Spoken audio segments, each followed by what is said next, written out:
Ang LCC Legazpi machine dito ay nagamit ng 6 na araw na may 13 total meters. Ito ang printer head. Ito naman ang copying.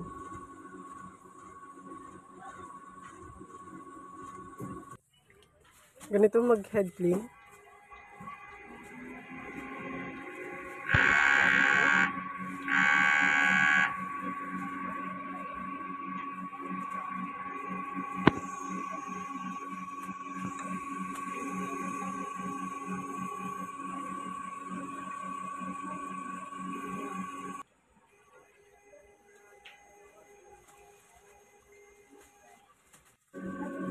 Punasan ng wiper after head clean.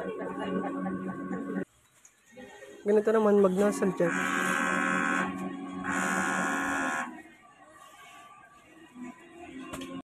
Ang ink tank ay tama lang ang level. Ang waste tank ay nalinis ng Sabado. Ito ang AVR. At ang ground wire. Nandito ang stock namin ng used unused. Kulang kami sa subli paper. Ito ang records na nagamit namin sa Magenta, sa Cyan,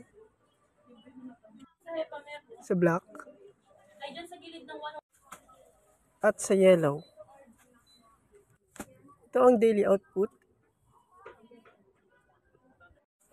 at ang printer daily checklist.